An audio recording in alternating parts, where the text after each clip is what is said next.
મહારાષ્ટ્ર ઉપર એક અસ્થિરતા બની, એ અસ્થિરતા છે એની અંદર 850 એચપી લેવલે સિયર ઝોન જોવા મળ્યો અને 700 એચપી લેવલે વધુ પડતો ભેજ એકઠો થયો અને આ તમામ પરિબળોને કારણે છેલ્લા 2 દિવસથી રાજ્યના અનેક વિસ્તારોની અંદર તોફાની વરસાદ પડી રહ્યો છે। આ અસ્થિરતા છે એ અત્યારે ઉત્તર અને ઉત્તર પશ્ચિમ તરફ ગતિ કરી રહી છે। અત્યારે મુખ્યત્વે છે એ આ અસ્થિરતા છે મધ્ય ગુજરાત અને સૌરાષ્ટ્રના ભાગો ઉપર વધારે પડતા સ્થિર છે, ધીમે ધીમે આ આગળ વધી રહી છે, જેની અંદર પણ આજની તારીખે 14 તારીખ અને આવતીકાલે 15 તારીખ એમ 2 દિવસ સુધી હજી વરસાદની તીવ્રતા વધારે જોવા મળશે। 16 તારીખે પણ વરસાદો છે એ છૂટાછવાયા જોવા મળશે, પણ 16 તારીખથી તીવ્રતા ઘટશે। મુખ્યત્વે જોવા જઈએ તો આજે જે મહારાષ્ટ્ર બોર્ડર લાગુ વિસ્તારો છે, જેમાં ડાંગ, વલસાડ, વાપી હોય, નવસારી છે અથવા તો સુરત જેવા વિસ્તારો છે, રાજપીપળા અને જે મધ્યપ્રદેશ બોર્ડર લાગુ વિસ્તાર છોટાઉદેપુર અને દાહોદ જેવા વિસ્તારો છે, આ તમામ જે વિસ્તારો છે મધ્યપ્રદેશ અને મહારાષ્ટ્ર બોર્ડર લાગુ વિસ્તાર, એ વિસ્તારોની અંદર વરસાદની તીવ્રતામાં આજે બપોર બાદથી ઘટાડો થશે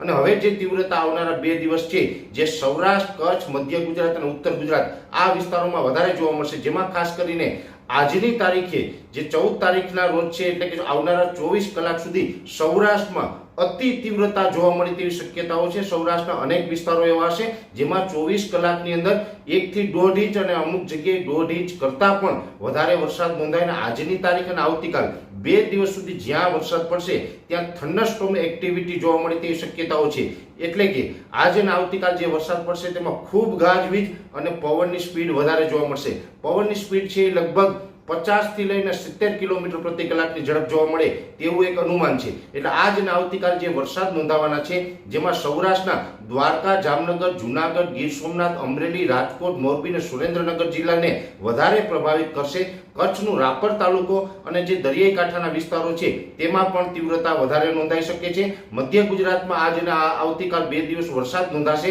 પણ મધ્ય ગુજરાતની અંદર હળવા છૂટાછવાયા ઝાપટા અને માત્ર પવનની સ્પીડ જોવા મળે તેવી શક્યતાઓ રહેલી છે। ઉત્તર ગુજરાતના બનાસકાંઠા અને પાટણ જિલ્લા, આ બંને જિલ્લાઓની અંદર આવનારા 2 દિવસ સુધી વરસાદની તીવ્રતા વધારે રહેશે અને પવનની સ્પીડ છે એ પણ 50 કિલોમીટર કરતાં વધારે જોવા મળે તેવી શક્યતાઓ છે। અને ઉત્તર ગુજરાતના જે બીજા વિસ્તારો છે એમાં સાબરકાંઠા હોય અથવા તો મહેસાણા છે કે અરવલ્લી જેવા વિસ્તારો છે, આ તમામ વિસ્તારોની અંદર હળવા છૂટાછવાયા ઝાપટાઓ છે એ આવનારા 2 દિવસ જોવા મળે અને ઝાપટાઓ સાથે પવનની સ્પીડ છે એ પણ વધારે જોવા મળશે। એટલે ઓલ ઓવર કહી શકાય કે આજે 12 તારીખથી ચાલુ થયેલું જે પ્રી મોન્સૂન એક્ટિવિટી છે એ 16 મે સુધી ચાલવાનું છે અને એમાં પણ આજે 14 તારીખ ને આવતીકાલે 15 તારીખ એમ 2 દિવસ સુધી વરસાદની તીવ્રતા છે તે ખૂબ વધારે જોવા મળે તેવું પણ હાલ એક અનુમાન છે અને 17 તારીખથી ફરીથી એક નવો હીટવેવનો રાઉન્ડ ચાલુ થાય તેવી શક્યતાઓ હાલ અમને દેખાઈ રહી છે।